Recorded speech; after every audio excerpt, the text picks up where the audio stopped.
ఏం చెప్పాలి? మీడియాకి మేము చెప్పింది రావట్లేదు సార్.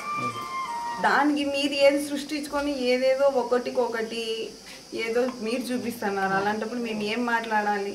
మేము ఒకటి మాట్లాడితే మేము మాట్లాడింది స్పష్టంగా అది వస్తే కదా సార్ మా బాధ తీరేది. మీరు ఏం జరిగిందని చెప్పాలంటే చెప్పండి. ఏం మా పాప సోమవారం పొద్దున 8 గంటలకు కాలేజ్కని బయలుదేరింటే పాప వచ్చేసి కాలేజ్కి ఇంకా రాలేదని మా ఆయనకు మెసేజ్ పెట్టి కాల్ చేశారు.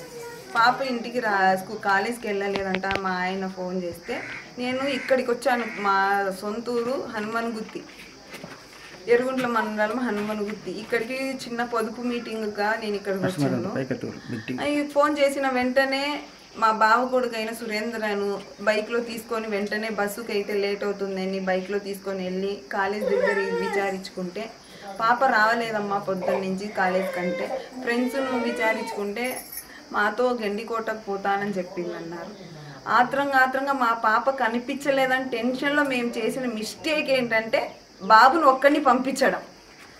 మా పాప కనిపించలేదన్న ఆత్రంతో ఆ అబ్బాయి ఏం జరిగిందో అని వెళ్ళింటే నా కొడుకే నా కూతుర్ని చంపినా అని ఎంత నిర్దాక్షిణ్యంగా చెప్తారు సార్. అన్న చెల్లెని చంపుతాడా? ఎంత పరువు ప్రతిష్ట కోసము అయితే 4 ఏళ్ళు వేసుకుంటాం, తల్లిదండ్రులుగా కాదనట్లేదు.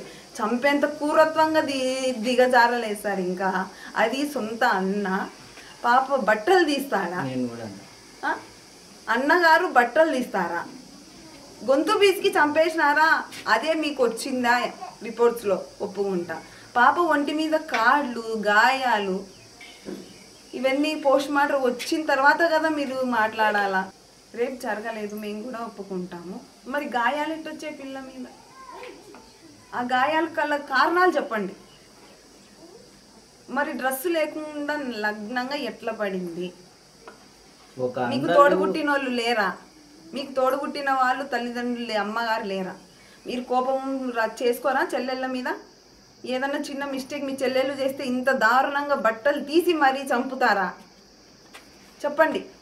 మేము అలాగే చేసుకుంటాము, మా ఇళ్ళలో ఇట్లా పద్ధతి ఉంది కాబట్టి మీరు కూడా అట్నే చేసినామని మాట్లాడతారా? మాట్లాడండి. కానీ దేవుడు అనేవాడు ఒకడు ఉంటాడు. నిజాలు తెలుస్తాయి. నా కూతురు ఎంత దుర్మార్గం, ఎంత దయనీయ పరిస్థితుల్లో చూసుకున్నామో మాకు తెలుసు. అలాంటి పరిస్థితే మేమే మాటలు పడుతున్నాం.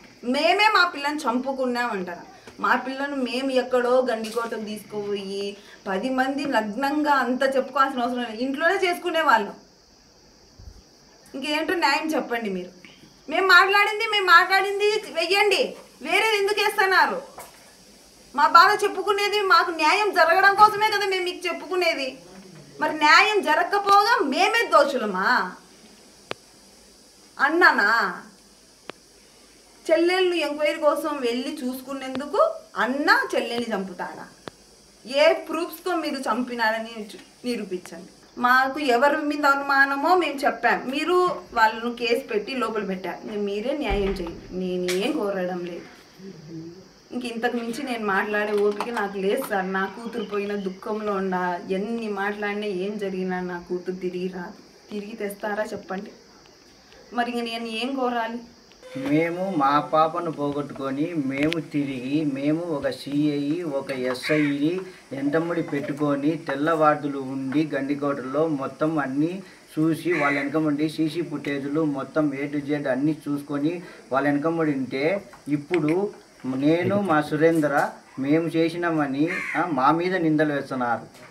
అనవసరమైన ప్రెస్ అనవసరమైన టీవీలలో ఎక్కువ చేస్తున్నారు సార్. ఇది అసలు పద్ధతి కాదు. ఏ రిపోర్ట్లు రాలేదు, ఏమీ లేదు. నన్ను మా తమ్ముడిని మేమే చంపినామని చెప్తున్నారు. అది చాలా తప్పు. నేను యాడికి పోవాలనే పోతా, డిఐజీ కాడికైనా పోతా, ఎస్పీ కాడికైనా పోతా, పోవడం బట్టే కన్నా చంద్రబాబు నాయుడు సార్ కాడికైనా పోతా న్యాయం కోసం.